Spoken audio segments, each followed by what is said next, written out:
Welcome. I'm Steph, an intuitive hypnotist from Quebec, Canada.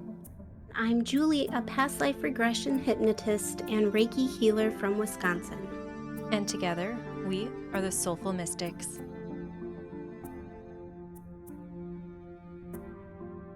Hi, Julie. Hi, Steph. I am excited to hear about your spiritual awakening experience. What would you say your stage in life was when you started noticing this awakening, or as you notice it today? I would say it started back in August of 2019. During that time, I was in a very toxic situation at work, just dealing with a lot of toxic behavior from my supervisor. I was just constantly feeling stressed out all the time. Leading up to that point in my life, I was helping take care of my grandma who was battling cancer. And then in 2017, she passed away. Up to that point, my husband had a lot of back issues. He had a major surgery. I had my own issues. I had some trouble with my neck, just dealing with a lot of things that seemed like they were piling up. Very stressed. I was working overtime for years, which was good for the medical bill, but it was very taxing on me personally. That's kind of what was leading up to August 2019. At that point in my life, I noticed work was weighing on me the most just because I spent so much time working, dealing with the toxicity from my supervisor, being the type of person that tries to help others and being on a team of people who are all feeling that and me trying to help them. You know what I mean? I want them to feel better about being at work. During all of that, it just really started to weigh on me. I was going home feeling very negative, having a bad attitude, and I was bringing it home. I just decided one day, and I don't remember exactly how this went down, but I just knew that something needed to change. I needed to do something about the amount of stress I was carrying because that's what contributed to a lot of my neck issues. I would get stressed and I could just feel all the knots in my neck and my back and my shoulders. It would get so bad that I couldn't move my head from side to side. It was just awful. I think it kind of started because I was trying to manage the stress. So I decided, okay, maybe during my lunch break, I'm going to try to meditate. I have a very scattered brain. Even now, I have a very scattered brain. I'm always all over the place. I had thought of meditation before, but the idea of meditating, there was no way. There's no way I can do this. I tried it and I would get very, very bored with it. Yeah. But one day, I don't know, something just changed where I remember sitting down on my lunch break. I put on some headphones and I was listening to binaural beats. Maybe did it for like 10 minutes. And all of a sudden, I start seeing all these colors kind of coming in and out and all over. And then that's kind of what got me interested in meditation because I was trying to figure out what was going on. And being as this was in the very beginning of my spiritual path, I had no idea of setting intentions or what type of guided meditations to look for, or I had no idea. I was just doing my own thing, I guess. At the same time I began meditating in August of 2019, I also was trying to be more mindful about the way I spoke about myself. I'm someone who jokes all the time, constantly joking. But with that, I was constantly putting myself down in a joking manner. And I won't even repeat the things I used to say to myself or out loud to other people. I can't do that now. Yeah. I'm much more careful about it now. And I think back then I just realized I'm not being nice to myself. I'm not treating myself very well. No wonder I'm feeling the way I'm feeling. Yeah. I know you just mentioned setting intentions, and being kind to yourself is one thing that we spoke about in the last podcast. It is so important. But recently you posted with your Soul Seeker hypnosis page about intentions, and that really sparked something for me because I struggle with setting intentions even now. And so what would you say, any advice or any suggestions or what you used in the beginning on how you set intentions? Do you have any advice on that? I feel like I'm kind of just learning the importance of intention setting. My post was about the intentions that we set for the past life regression, the divine guidance sessions that we offer. And the whole idea behind that is to set the tone for what that session is going to be like. Well, it's the same thing in meditation if you want to set an intention. Some people like to just wake up and set an intention for their day. I'm going to be really productive today, or, I'm just going to rest and relax and give my body the rest that it needs. I think an intention can be anything, but of course it's going to be up to the individual. Back then in the beginning, I had no idea about any of that stuff. But I would say now that I'm about 3.5 years in, I am a little bit more intentional. Am I going to focus on grounding or energy cleansing or releasing? So usually my intentions are kind of aimed in that direction. Yeah. I do need to work on that for sure. But it is something like I was really happy to see your post about that because it made me realize that setting the intention is one thing, but writing it down or talking about it with somebody else, especially with a hypnosis session, and seeing or experiencing through that session. So what would you say happened next in August 2019? Like you were still experiencing your neck pain. Was there anything else that started sticking out, like any signs and synchronicities that started happening at that time? I noticed the repeating numbers 111, 333, 222, 1111. I was seeing all of them, still do. I still see all of those numbers, but that was when it really stood out to me. I was doing the meditation, I was doing affirmations, I kept a gratitude journal back then. I was being more mindful about what I was saying about myself, even though it was very hard. Back then, even saying affirmations felt like a lie because I wasn't used to speaking to Yeah. in a kind manner. That was August 2019. By October 2019, so 2 months later, is when I started to experience severe headache. One afternoon, I remember it was a Saturday, I started to get a tension headache in the back of my neck and shoulders. And that was nothing new. I experienced that all the time because I carried the stress in my shoulders. It was always tense, always getting knots. I thought that's what this was. No matter what I did, the headache wouldn't go away. A couple days later, I still had it, except now it's starting to move on the left side of my head. As time went on, this headache got worse and worse. It moved into the whole entire left side of my head, my face, my shoulders. It was excruciating pain. I went to sleep with it. I woke up with it. It never went away. I went to a doctor and they kept telling me, well, you're just having migraines. Everybody's experience with migraines is different, but I've had them before and it was never anything like this. And they always went away. 3 weeks in, it's still there. I ended up having this headache for an entire year. As I was dealing with the headaches and I'm starting to meditate and I'm getting into all of this stuff, I changed what I was exposing myself to, meaning the TV, movies, what I was watching, what I was listening to. I was a true crime junkie. I constantly listened to nothing but true crime. All of my podcasts or true crime all day long. While I worked, I would listen to that. Or while I'm at home doing chores, cooking, cleaning, whatever, I'm listening to that. And that's really heavy stuff. One night I decided, oh, I'm going to listen to something different. I love Chelsea Handler.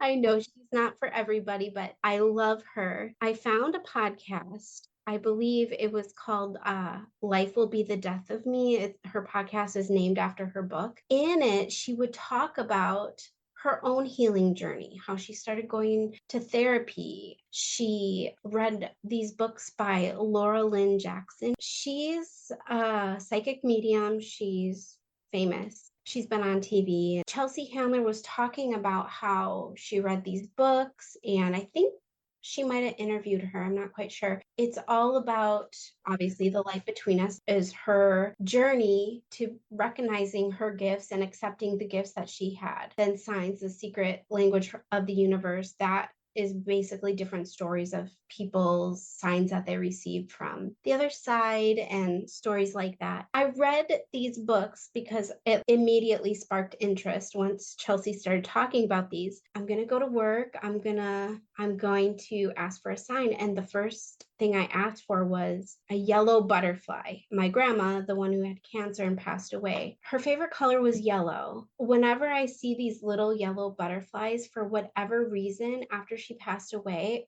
I instantly thought of her. She always popped into my head. So I was like, okay, I'm going to ask for a yellow butterfly. During this time in October 2019, I was working a second job cleaning at a clinic here in town. I remember I walked into the children's clinic. I see butterflies everywhere. It's a children's clinic, so there's like decals on the window and things like that. And I was like, wait a minute, I've never noticed these before until that one night. And I'm cleaning the toys, and I go to put some books away, and there is a yellow butterfly on the cover of this book. Hey, this is pretty cool. And I just remember all throughout cleaning the children's clinic, I kept finding more and more butterflies. And I even started to see red cardinals. And I know that's kind of the universal sign. My great grandmother, her favorite bird was cardinals. Everything in her house, like little knickknacks and stuff, cardinal. She loved cardinals for almost 20 years now. When I see a red cardinal, that's who I think of. And so I started to see both, and I was like, okay, both at the same time. Okay, my grandmothers are with me. I know that. And so that was really when I think my whole mind just started to open up. And throughout that time, I mean, I'm talking like throughout the next year, I just listened to as many podcasts as I could. That's when I found Gina's podcast, Past Lives and the Divine. It was right in the very beginning of my, I guess, awakening, but at the time I had no idea what was going on. I listened to spirit speakers, psychic teachers. I think my mind was just blown, like, oh my gosh, there's people talking about all this stuff. And like, I just remember being so fascinated by it, by psychics and mediums and everything. I want to fast forward us like a year into this story, because this is like, I know it's long. I'm on TikTok one day. I come across this TikTok of this girl talking about the Akashic Records. I had never heard of the Akashic Records. She was saying that Neil from Global Akasha was just amazing. He was so accurate about answering her questions, on and on about how amazing this reading was. And so I was like, okay, I'm going to do it. I have no idea what this is. I read through his website, very, very thorough with how it works and the questions and the types of things you can ask and everything. So I wrote my questions. I set up an appointment with him, and we have our reading. And this was when everything changed for me. If I didn't live through what I'm about to tell you, I never would believe this. Yeah. So I'm being vulnerable.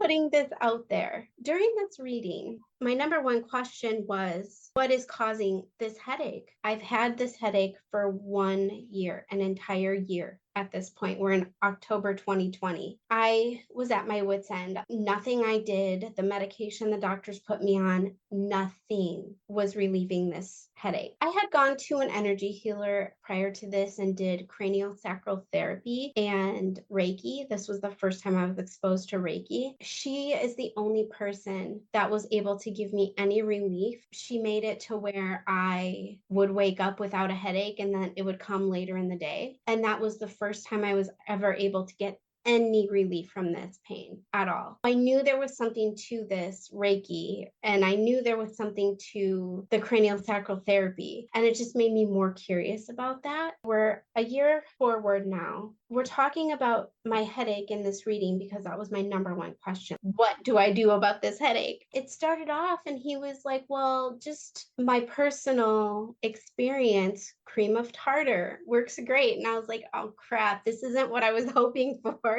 I really wanted true answers, not how to relieve the pain, what's behind it. And so I was a little disappointed. But then we went on with the reading. All of a sudden, my spirit guide just kind of takes over. He's telling me this, and I'm like, okay, I'm so shocked because I wasn't prepared for him to talk to me so much about my spirit guide, I guess. I was curious about it, but I was in a great deal of pain. I was very much so taken aback. He told me that I have mediumship abilities. I was like, you're nuts.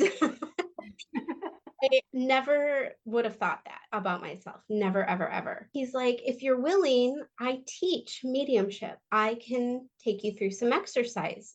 Okay, cool. Yeah, let's do it. He begins to take me on an exercise and then he stops and he's like, oh no, your guide doesn't want me to do that. He wants me to do a more advanced exercise. I don't do this with beginners. And so I was like, okay, I don't know if it'll work, but let's do it. He basically took me on a 5-minute guided meditation where I met my grandmother and my dog, China, my little pug who had passed away a couple years prior, on a bridge. So they're on one end, I'm on the other, and we meet in the middle. I could see everything as clear as day. I was completely blown away. And I think what was even more interesting for me at the time, being my first reading, having to do anything with this, he was seeing everything that I was seeing. And at the time, sight was the only sense. So I wasn't picking up on any messages. I was just a really happy reunion with my grandma and my dog. And I remember my dog like jumping on me, and he could see that my dog was jumping on me. After we finished that, he was like, wow, you are very gifted. And I was so taken aback. I was like, there's no way. I don't know how to explain that. It was just crazy. Then he's like, okay, your guide wants to do another exercise. And at this time, he's like, okay, put your hands in the praying position. So I did, and I'm sitting in front of him. Or he asked me, your guide has this ribbon or whatever. What color is it? Oh, it's blue. I don't know. I just knew it was blue. And I wasn't seeing what was happening, but I just then he's like, yeah, okay, you're right. I'm in the prayer position. My guide is going around me with the ribbon, tying the ribbon around my hands.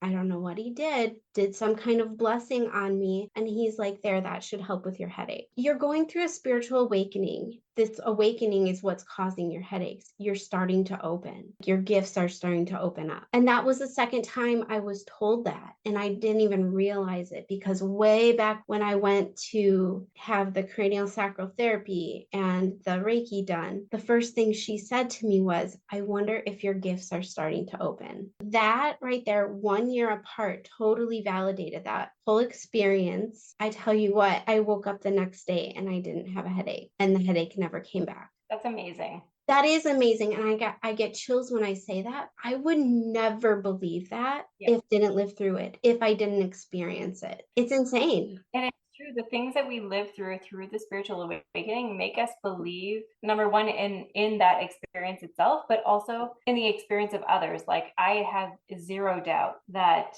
this shift definitely relieve those headaches, because the headaches were consistent, probably because you weren't listening to the signs. And until you found the right person to make you believe in it and to go for your gifts, it was going to keep going. And I think that was your moment, right? And the fact that you had the first one. So the 2 in a row within a year really made you a believer. And so it sucks that it took a year. A year of headaches is... I had 14 days of a headache and migraine, and I don't know how you did it for a year with a family. I just don't get it. I don't know how I did it either. To be honest, I look back on it now, I don't even know how I survived. I've never experienced such intense pain in my entire life, every single day with no relief for 1 year. That's insane. That's torture. And it is a lot of what the spiritual awakening does, is it reacts within your body. And for you, it was your head. You need your head for pretty much everything. I'm really glad that you found some relief, but I'm sorry it took a year.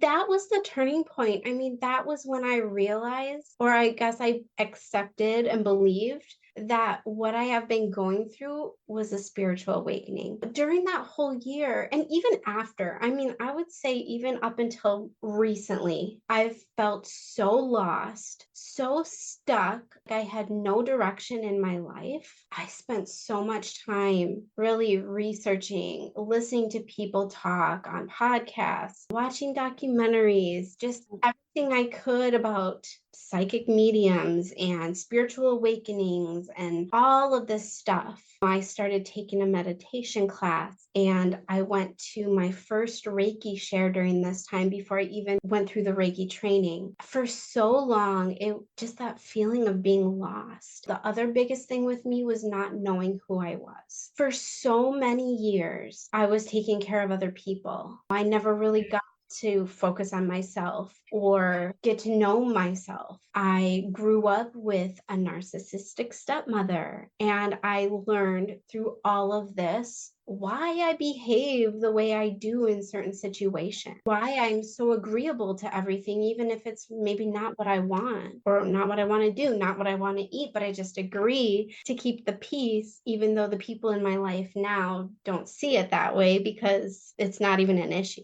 When you grow up around a narcissist, you're constantly walking on eggshells. Nothing you do is good enough. I'm unlearning those beliefs. About a year ago is when I started my Reiki training. That was so therapeutic for me. I think once I took my first Reiki training was when I really felt like I was starting to heal. When you go through Reiki, you get what's called an attunement, and basically the Reiki master is passing on that Reiki energy onto you. There's a 21-day period where you're supposed to do 21 days of Reiki self-healing. I would have these amazing experiences when I would do this healing. It was so beautiful. I would go to what I refer to now as my healing place. It started off where it was a little pond. I would just see a pond. Every time I would do this self-healing, the whole image of this pond would evolve. And I would see more and more and more. I would get other signs, like sometimes I would see Buddha. I would see flowers, and I would see myself laying in this pond. And as I would go to each chakra, a flower like a lotus, like blooming. It was so vivid. At one point during this 21-day period, I was like, how come I can only see one chakra at a time? Why can't I get this full image? As soon as I had that thought, the image like zoomed out so I could see the whole picture, zoomed right back into the chakra that I was focusing on. It was so interesting because then I could see myself laying in this pond, all of my chakras. Gosh, just reflecting back on it, I haven't had experiences so vivid since I went through this Reiki training. It was amazing. And I think that's really when my gift kind of started to open. And I kind of feel like I've been in like an open, close kind of a situation since then. As I'm getting used to it and learning how to use them and recognize them and all of that, I think my Reiki training was just like another turning point in my awakening. And it really helped too that my Reiki teacher, Abby, she was so involved. We would meet on a regular basis. If I had anything I wanted to talk about, I could text her, I could call her. Like, she was so there for me. And now she's such a great friend. I just remember being in such like a deep depression during this time too, which sounds weird because I was having all these amazing experiences. But I think going through COVID and isolation and all of that, like I was already in a depression. And by the time I started Reiki training, I was trying to dig myself out of that. And this really truly helped me because so much stuff came up from my childhood. The narcissistic stepmother that I talked about, I had to do a lot of healing. This really made me do it. It just made me face it. After I did my first Reiki training, a couple of months later, I did Reiki 2. I think there's a lot of trainings that do 1 and 2 in just a weekend, but this was such like an in-depth process with my teacher. Each time we did a training, it was the 21 days after the attunement. The same thing, I did the 21 days of self-healing after my Reiki 2 attunement, and the whole experience was so different. Reiki 1 was really hard. It opened me up. I had a lot of amazing experiences on a daily basis, but I really had to face the stuff I needed to heal. Reiki 2, I was in such a better place after dealing with all that stuff I was holding in. It was so much more peaceful and it was more beautiful. I still would have that evolving image of me healing myself in this healing pond, and I would see mountains in the background. I would see flowers. I would see deer and animals and birds. And every time I would do this healing each day, it was a different experience. It was the same place, but it would just evolve. It would like this whole image would just bloom in my head. That was pretty awesome going through that. And then I went through a period of fear. Yeah. Okay, now I have this gift of Reiki, but I'm terrified to use it. And the imposter syndrome kicks in. I really didn't want to just do Reiki in person. I didn't know, like, am I going to do Reiki at all? I don't know. I feel like there's been times where I just go without thinking about it, talking about it, and then it pops back up and then I'm using it. It was such a time of fear, of judgment, or what if I don't know what I'm doing, or what if it's not working? I just had so much doubt and fear. And then one day I ran into Lisa, the energy healer that did the cranial sacral therapy for me. And we started talking, and she was telling me about a Reiki circle that she went to and said, oh yeah, you should come to these. They'd be really, really good. I started going to these circles and loved it. I don't want to say that it was like practice, but it was exposure to the hands-on. Besides just doing it on myself, it was exposure to hands-on because I didn't have anyone that I could use Reiki with, because no one in my family is into that, and really have anyone around me that I was talking to about this, because I was very hush-hush about everything I was going through for the longest time. I wouldn't even talk to my husband about it. Now it's a different story because we have the most amazing conversations. But back then I was so afraid to tell anyone what I was going through. And that's very isolating too. For sure.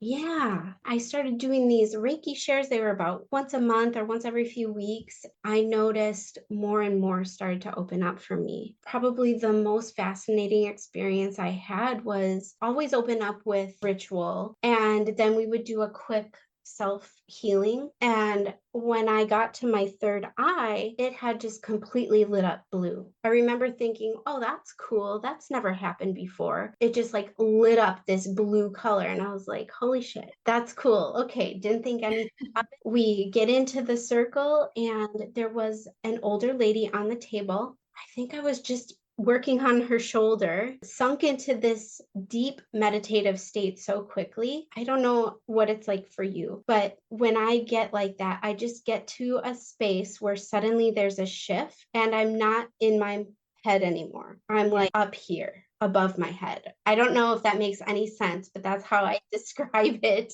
Yeah. I see two Native American spirit guides that I had seen flashes of before, but I didn't know, what is this image I'm getting? Are these my guides? One was a shaman, the other was a chief. That's how they're dressed. As we're doing the Reiki and I see them, then I notice two others on my side. One man that I was familiar with, who is Johnny, and then a little fairy, who is Joy. They're at my shoulders, and the two Native American spirit guides are in front of me. And I literally had this thought, hey, what are you guys doing here? The image changed to an elderly man from the shoulders up. I just see it like this photo is what it looked like, of an elderly man start to like develop in my mind. As soon as I realized like, oh, okay, this is a person that I've never seen before. And then I was like, oh, this is a person I've never seen before. In my head, I kind of gave it permission. I said, okay, go ahead. I welcomed him because I figured my guides were there for a reason. So I figured they were probably bringing him in. And so I was like, okay, I'm going to go with this. I see this picture. I could tell he was wearing like a white collared shirt with like a tan sweater over it. I remember seeing the wrinkles in his face, specifically around his chin. And he had dark framed glasses, like black framed glasses, and white hair. And I didn't get any messages. I just see this image. Then my brain goes to, okay, what am I supposed to do with this? There's got to be a reason I'm seeing him. Then another picture pops up next to him. So I see him on one side in my mind. Then there's like an 8x10 photo. It's black and white, and it's of a young man in an Air Force uniform. He's got the hat on, everything. I'm looking at this photo and I'm thinking, this has got to be him. Maybe this is just some kind of validation or something. It was the most amazing experience just seeing this and letting it all unfold in my mind. Meanwhile, we're only, we're in a Reiki share, so it's like each person gets 10 minutes. So this is happening in such a short period of time. When we're finished, I remember saying to my guides, like, okay, if I'm supposed to say something about what I just experienced, just make the word. They just need to fly out because I don't even know how to approach this. The lady gets off the table and she's there with her daughter, and this was her first time experiencing Reiki too. And she says, wow, that was really cool. I just kept feeling like my father was with me. And then all of a sudden it's like word vomit. Like it just came right out of my mouth. And I was like, oh my gosh, this is what I saw. And I described to you, or to her, what I just described to you. As soon as I brought up the photo, black and white, of the young man in the Air Force uniform, her daughter goes, that's grandpa, and head to toe chills. I've never experienced chills like this in my entire life, and instantly my eyes filled with tears. I don't know why I got emotional. I think then I realized, oh my gosh, this is real. Yeah. This is real, and I just did this.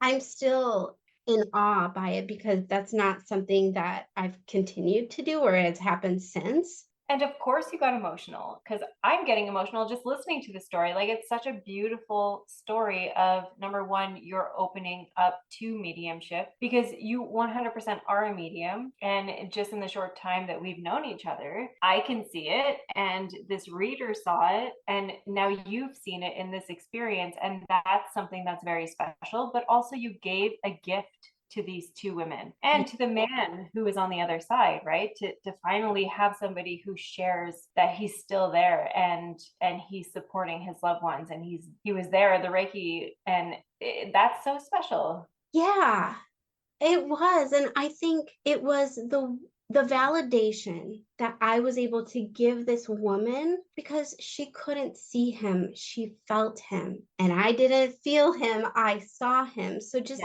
being able to validate for him that, yes, you feeling him is correct. Yeah. That was amazing. I've never experienced those feelings before, and that is something I will never forget. And then for it to happen in front of a group of people, everyone witnessed it, and that was so validating too. And I think that really helped with all of the fears that I'd been having, the fear of imposter syndrome that I was having. It helped so much. And then right after I had that experience is when hypnotic arts started. During that class was what, 4 months or something like that. It was a few months long. I went from not being able to feel. I kept saying that, I don't know if I'm empathic. I don't know if I'm picking up on feelings, because in my brain, what something feels like doesn't make sense to me. So I just had a really hard time grasping that until my spirit guide session with you, Stephanie. And that was an amazing experience in itself too, because I felt my guides. It was like this warm, glowing hug, and I could feel them on my chest, and it was a good feeling. It was very comforting being able to feel that. And I would always say, I'm not a feeler, I'm a seer, but I felt it. And that's when that started to change for me too. So, throughout this whole period of 3.5 years, I went from being in a very negative headspace to just be kinder to myself, reduce my stress, which is why I started to meditate, to meditating all the time now, being able to go really deep in meditation. And I've had a lot of other experiences, even through this, when I fall into the depression. And I know this isn't the case for everybody, but for me personally, I always know getting back to meditating helps, because usually when I'm in it, I've gotten away from meditating. I've gotten away from my spiritual practices and care for myself. I'm always able to just climb out of it or start to feel a little bit better at least. Yeah. I went from wanting to help people, but not knowing how to help people, being so lost and confused about who I am. This has all been a process of self-discovery, of soul seeking, then going through hypnotic arts with you and the rest of the class. I just feel like that opened me up even more. Through this healing, I learned how to have compassion, which is something, I don't want to say I wasn't a compassionate person before, but certain situations that have happened in my life, I definitely judged the person. And I was able to go back and realize they were going through their own thing and just have compassion, and maybe through that be able to learn to forgive certain things, which is a really hard thing to do. But one thing I learned is that forgiveness isn't for them, it's for us. Yeah. And that's powerful. For sure. I know when I was doing addictions counseling in a day program, so teaching some groups of psychoeducational groups, one thing that I used to say was holding on to grudges is like drinking poison and waiting for the other person to die. Yes. Work that way. So forgiveness is 110% for you, and it has nothing to do with the other person. It has nothing, it's not condoning the action, it's not condoning the experience. It's really just, you know what, I'm choosing to work towards moving forward. Doesn't make it that easy to like just, I'm going to move forward. It's working towards moving forward. And since I've met you, you've been one of the most compassionate people I've ever met.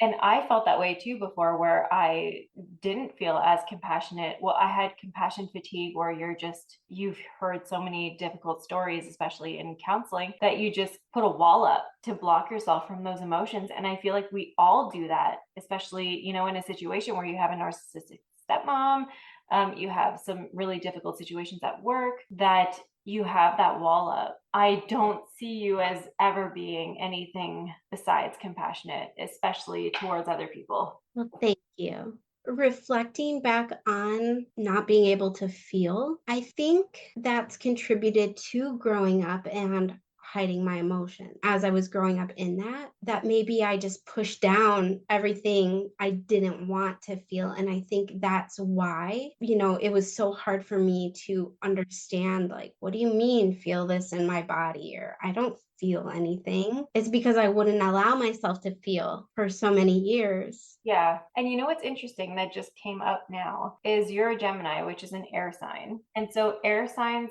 typically are able to they're very intellectual, or, you know, like dealing with the thoughts that are coming in, which is the head, and having your headaches for a year makes a lot of sense that you are holding those emotions within your head space, whereas I'm a Cancer, and Cancers are feelers, not thinkers. Okay, so I'm the opposite of a thinker.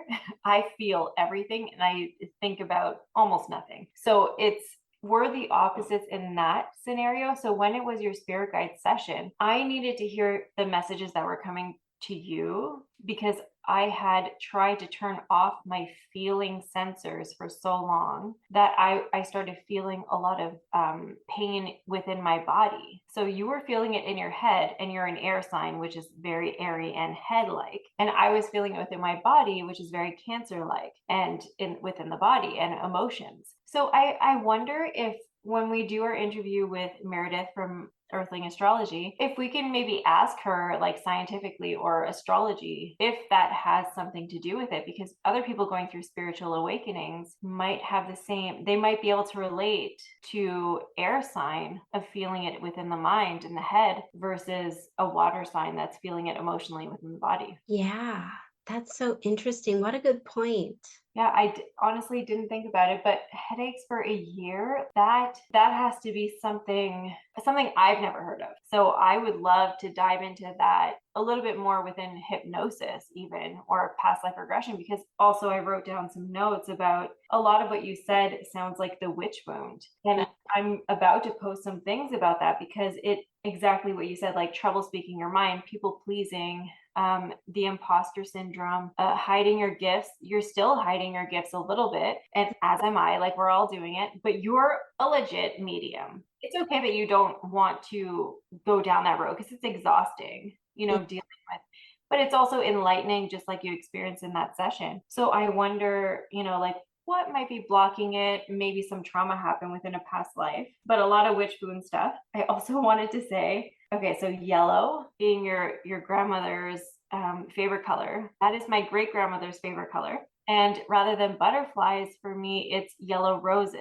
Okay. It gives me. And China, as your dog, I recently adopted Binks, my pit bull terrier. Her name was China when I adopted her. And I changed the name because I didn't know what kind of life she lived before with that name. So I didn't want to traumatize her anymore. So I changed her name. And the healing pond of chakras, I'm literally creating a hypnosis of a healing pond with the chakra colors of flower petals. Oh, and also the red cardinal is my grandmother's favorite bird. Oh, wow.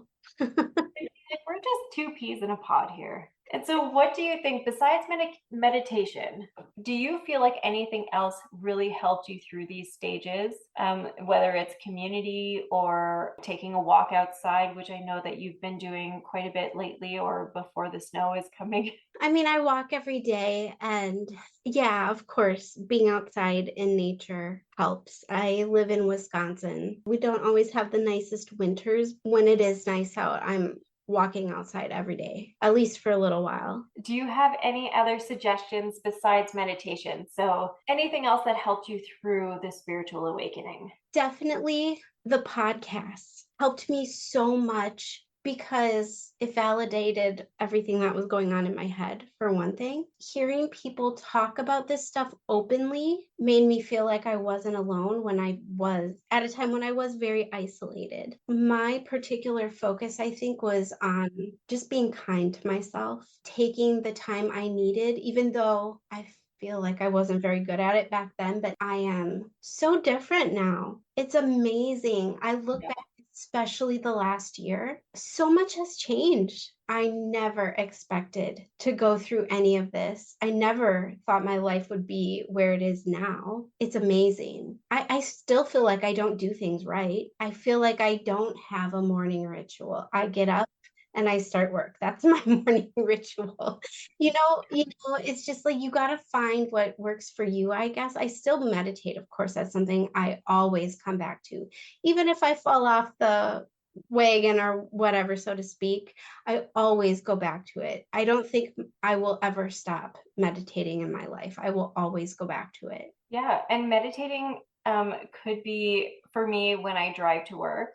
I turn my music off and that's my meditation. It's really anything that brings you to that state of a relaxation where you're not focusing on all your life struggles and you're able to focus your mind on something, an intention, or so basically when I get in my car, I ask my guides, I'm using this 40 minutes to receive any and all messages from you. And that's my meditation, because it is really hard for me to sit and meditate at home. I have 3 dogs that are very not well behaved, and it's not possible. If they see me sitting there quietly, they'll stir the pot just because it seems like the right thing to do for them. But I also feel like in this scenario of community, of talking about the struggles that we go through, that in itself is healing. By healing ourselves, we're also healing the overall collective world.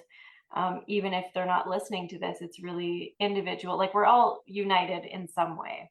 Have you received any other signs from the other side, whether it's mediumship or messages from your guides, since becoming more aware of your spiritual gifts? I feel like I talk to them all the time. That sounds, probably weird. I don't know. Being a Gemini, being constantly in my head, unless I'm just talking to myself in my head, it's all day long. I do that a lot.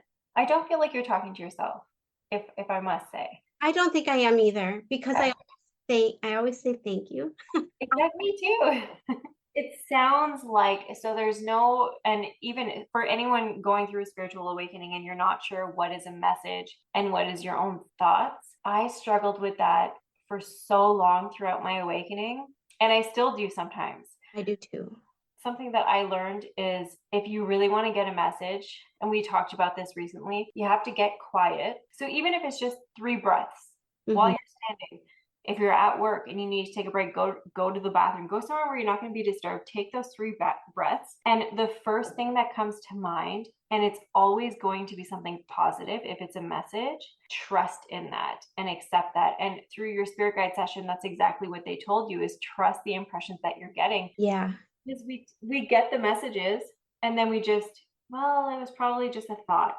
It is like, it's not some mysterious voice that pops into your mind. It's really, it feels like a thought sometimes, Yeah. sometimes for me anyway, or it feels like something within your body. So one other example for water signs who feel within your body is, I used to get like a really upset stomach whenever something bad was about to happen when I was young. That was my intuition telling me, like, you got to get out of here. This is not a good situation. You got to go. And by listening to that, that's trusting your intuition. And as we get older, we learn, I'm not feeling good here. I don't want to be here. I'm leaving. And you trust that impression, and you're assertive enough and confident enough in yourself to just go with that message. Yeah. So for a Gemini or an air sign, I think it would be more thought. So for air sign, it's I think. For water sign, it's I feel. And that really helped me understand. So I'm feeling uncomfortable. I'm validating that for myself. I'm removing myself from the situation. That is intuition. We make it seem harder than it is to understand. Oh, I'm the queen of making Yeah. it harder than they need to be. It's unfortunate, but it is true. And now that we have people to talk to, I know I can message you anytime, which I have many times, Yeah. of a way that I'm feeling, and you help ground me. And I'm somebody who lives within my emotions, that I have trouble grounding myself. And so finding somebody who you balance each other out is really helpful. But even if you don't have anybody, it's just listening to these podcasts like you suggested, or watching documentaries that really bring your attention, because your guides are going to put these things within your path, because those are your messages. That's what you need to hear. And so trust, if you are going through Netflix and you see something and you're like, well, I probably wouldn't watch that normally, but I'm going to watch it with the intention to receive the messages that the guide has meant for you to watch that. What I've noticed is like scrolling through Facebook. So a couple years ago, I went through and I unfollowed a lot of accounts that were very negative or just didn't align with where I was headed. I have a lot of spiritual things and see a lot of spiritual posts. But it's interesting, and I've noticed this for a long time now, that I feel that my guides talk to me through those posts in a way. Yeah. It's amazing how I can read one, it resonates to whatever is going on in my life. Not everyone, of course, you have to practice discernment. When it's for me for a certain reason, I always know it. I just know. And that's it for today's episode. Until next time, stay curious.